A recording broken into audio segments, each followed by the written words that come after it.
नमस्ते and welcome to this exciting episode of sathology debunking mythology. तो आज बात करेंगे सीक्रेट्स ऑफ महाभारत। ये मेरी बुक से है, इंटरस्टेलर वॉर। अगर आपके पास नहीं है तो जरूर खरीदिए। पूरे युद्ध के बारे में प्लस बहुत सारी चीज़ें हैं like dates which you can, मतलब दिनांक जो कि आप कैलकुलेट कर सकते हैं। तो एक सीक्रेट है, पंच योजनम उत्सृज्य मंडलम तद्र राजिरम सेना निवेशास्ते राजन्ना विशंछत संघच। ये है 5 योजना मंडल रेफरेंस। मतलब मैंने अभी कैलकुलेट किया कि एक रीजन क्रिएट किया गया 5 योजन मंडल का युद्ध करने के लिए। और ये महाभारत से ही इंफॉर्मेशन है। जो भी डिस्कशन हम करें महाभारत में ही लिखा हुआ है, तो इसलिए वो महाभारत से ही कोट कर रहा हूँ।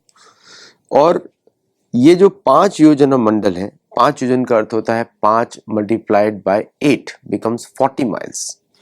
अगर 40 माइल्स रेडियस पे आप एरिया कैलकुलेट करते हैं, आप लोग गूगल पे सर्च कर सकते हैं, जो किस तरह 40 माइल रेडियस पे कितना एरिया होगा। आता है, माइल्स की बात कर रहा हूँ। एक 1 mile is equal to 1.6 kilometre, somewhere in that region. तो मतलब ये हुआ कि इसका एरिया बनता है 5026.55 स्क्वायर माइल्स। अगर हम उसको कैलकुलेशन करते हैं, 40 स्क्वायर मतलब 1600 हो गया, मल्टीप्लाइड बाय 3.14 जो अप्रॉक्सीमेटली पाई का कैलकुलेशन होता है, विच इज 5026.5482। ये एक्चुअल कैलकुलेशन आता है। इतना बड़ा एरिया सिलेक्ट किया गया था महाभारत युद्ध के लिए। इसीलिए आप देखते हैं, जब क्योंकि पांडवों की जो सेनाएं थी वो पूर्व की तरफ देख रही थी, पश्चिमी दिशा में थी, और कौरव की सेनाएं देख रही थी पश्चिम दिशा में, क्योंकि पूर्व की तरफ थी। तो ये दोनों का साइड, ये मंडलाकार, मंडल जनरली मीन्स सर्कल। और उसके आसपास जो था, वणिजो गणिकाश्चारा ये चैव प्रेक्षका जना सर्वान स्थान कौरवो राजा विधिवत प्रत्यव्यक्षता। और इसके आसपास जो है वणिज गणिका अश्चारा ये चैव प्रेक्षका, तो जो स्पेक्टेटर्स, प्रेक्षका मीन स्पेक्टेटर्स, और वणिजो गणिका चारा मीन्स कि स्पाइस भी हैं, बिजनेसमैन भी हैं, और स्पेक्टेटर्स भी हैं।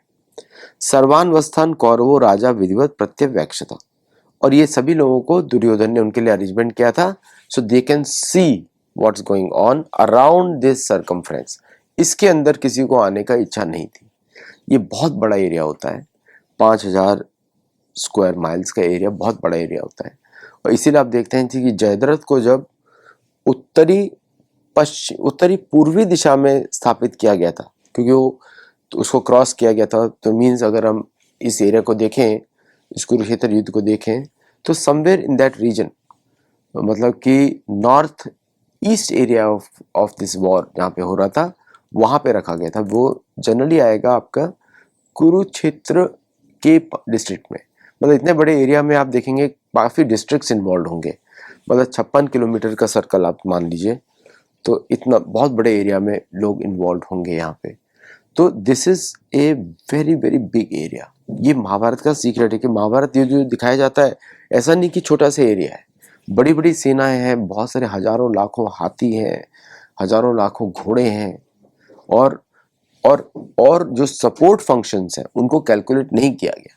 सपोर्ट फंक्शंस जैसे कि जो युद्ध नहीं कर रहे हैं, जो रिपेयर कर रहे हैं आजकल की सेनाओं में, उनको भी कैलकुलेट किया जाता है। वो लॉजिस्टिक्स का पार्ट होते हैं, उनको भी किया जाता है। तो यहाँ पे उसको कैलकुलेट नहीं किया गया, only the fighting forces were calculated. Okay, तो इसलिए बहुत बड़ी संख्या में इसमें सोल्जर्स भी हैं। और ये सीक्रेट्स है महाभारत के कि कौरव जो सोल्जर्स थे वो वाइट यूनिफॉर्म्स पहने हुए थे, वाइट, जैसे विंद, अनुविंद, बालिक, केकय, ये द्रोणाचार्य के पीछे थे, अश्वत्थामा, जयद्रथ, फॉर्मेशंस अलग अलग थी, different formations on a different day. वो मैंने सारे फॉर्मेशंस लिखे हैं किस तरह कि how the soldiers were arranged. जैसे पांडवों की सेना थी, मैंने को पहले ही बताया, पश्चिमी दिशा में थी। और आप देखेंगे कि शुरुआत के पहले दिन में युधिष्ठिर के पास 70,000 हाथी उसके साथ थे और बड़ी सेनाएं थी। और 2 लाख उसके उनके अराउंड फुट सोल्जर्स थे जो कि बड़े एंथुजियास्टिक भी थे। और उस समय काफ़ी समय जगह पे ड्रम्स, ट्रम्पेट्स और कॉन्च शेल्स भी वहाँ पे थे। तो ये डिस्क्रिप्शन है सेनाओं का। और उनके जो जो जो कैंप्स थे, सपोर्टिंग कैंप्स थे, वो पंच बोलते हैं, समंत पंचक, मतलब 4 यक्ष होते हैं कुरुक्षेत्र में, और चारों यक्षों के बाहर उस एरिया के अंदर समंत पंचक बोला जाता है। उसके बाहर का एरिया, उसमें आप सर्कल पे आप कनेक्ट कर सकते हैं, ये कुरुक्षेत्र है। तो आज का कुरुक्षेत्र सिर्फ मतलब हम लोग हरियाणा बोलते हैं, लेकिन कुछ उसके पार्ट्स ऑफ यूपी भी उसके अंदर आ जाएंगे आज के समय में, आज के समय के हिसाब से। तो कैथल, जिंद, कुरुक्षेत्र, सिरसा, हिसार, करनाल, ये समंत पंचक रीजन है आज के समय में। ये सारे जो है हरियाणा के अंदर है। नाम बहुत ही सुंदर है हरियाणा का, हरियाण, जहाँ पे हरि का वास हो। और पूरे दुनिया से सारे यूथ यहाँ पे लड़ने लाए गए थे। पुष्कर द्वीप से क्रॉन्च, आपको ऐसा लगता होगा कि नेटिव अमेरिकन का कोई कनेक्शन नहीं है, साउथ अमेरिकन का कोई कनेक्शन नहीं, बिल्कुल नहीं, उनका कनेक्शन है।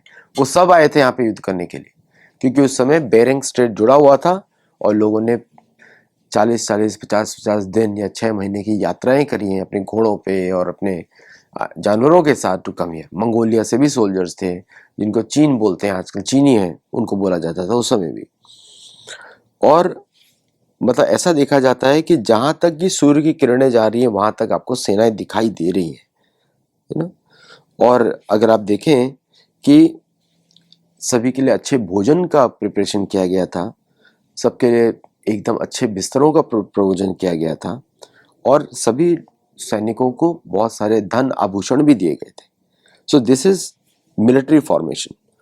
तो जैसे लोग सोचते हैं कि एरिया छोटा था या बड़ा था, एरिया बहुत बड़ा है और इट कैन अकोमोडेट मोर।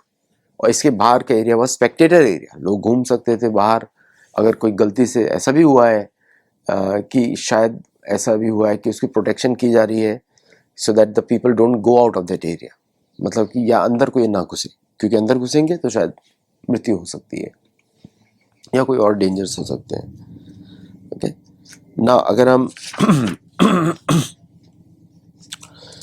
अगर हम तो पूरा युद्ध जो एक सेलिब्रेशन की जैसा था, और सभी लोग बड़े प्रसन्न भी थे कि उसको युद्ध को सेलिब्रेशन के जैसा देखा जा रहा है। और हम कुछ नियम भी बनाए गए थे, जैसे कि एक एंड ऑफ द डे वहाँ पर जो सैनिक हैं वो आपस में मिलेंगे, उनके अंदर लविंग एक्सचेंजेस, मतलब कि फ्रेंडली एटमॉस्फेयर है। उस समय कोई भी द्वेष नहीं है दोनों के बीच में, नो पर्सनल एनमिटी, ऐसा नहीं है, व्यक्तिगत कुछ भी इशू नहीं है यहाँ पर। और युद्ध के बाद शस्त्रों का प्रयोग निषेध था कि शस्त्रों को लोग अलग रखेंगे। ये शुरू के रूल्स हैं, बाद में सब तोड़ दिए गए, आपको पता ही है। और कि ये नियम क्या गया था, जो जबान से लड़ रहा है वो जबान से ही उसका उत्तर दिया जाएगा, और जो युद्ध से भाग जाता है उसको मारा नहीं जाएगा। और एक रथी दूसरे रथी के साथ लड़ेगा, और जो हाथी के ऊपर जो योद्धा है वो हाथी के ऊपर योद्धाओं से ही लड़ेंगे, और जो घोड़े के ऊपर हैं वो घोड़े वालों से लड़ेंगे, और जो पैदल सैनिक हैं वो पैदल सैनिकों से लड़ेंगे। और हर योद्धा दूसरे योद्धा की क्षमता के अनुसार लड़ेगा। और एक और रूल था, पहले दूसरे को आपको चैलेंज करना पड़ेगा, उसको चेतावनी देनी पड़ेगी बिफोर यू अटैक। और जो डर गया है, भाग रहा है, उस पर आक्रमण नहीं किया जाएगा, पीछे से आक्रमण नहीं किया जाएगा। और अगर कोई लड़ रहा है किसी से और उसने ऑलरेडी समर्पण कर दिया है तो उसको आक्रमण उसके ऊपर नहीं किया जाएगा, उसको मारा नहीं जाएगा। और जो सूत है, जिनको घोड़ों, हाथियों और ऊंट और रथों को मरम्मत के लिए रखा गया, उनको कभी मारा नहीं जाएगा। और जो सप्लाई मैंने बताया, लॉजिस्टिक्स को काउंट नहीं किया गया है, जबकि वो भी सैनिक है। तो जो शस्त्रों को डिलीवर कर रहे हैं दूसरों को, तीनों खत्म हो रहा है, उनको नहीं मारा जाएगा। और जो लोग शंख बजा रहे हैं या कोई म्यूजिकल इंस्ट्रूमेंट बजा रहे हैं उनको नहीं मारा जाएगा। तो this was the rules and regulations created, और इसके बाद युद्ध आरंभ होता है, यू नो। तो युद्ध का area is very big, and यहाँ पे ये देखा गया है कि यही जो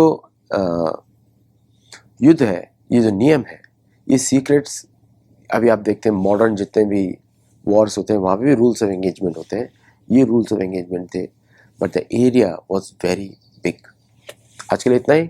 थैंक यू वेरी मच। नमस्ते, जय Jagannath, and it is from my book the interstellar war from page number 124। I'll see you in the next show. Secrets of Mahabharat. मैं आपको ये बताऊंगा अगले शो में कौन कौन से रीजन्स थे जो इसमें इंक्लूडेड है। मैं अपने शोज में बोलता रहता हूँ, लेकिन मैं आपको बताऊंगा, and I will show you with the map also. नमस्ते।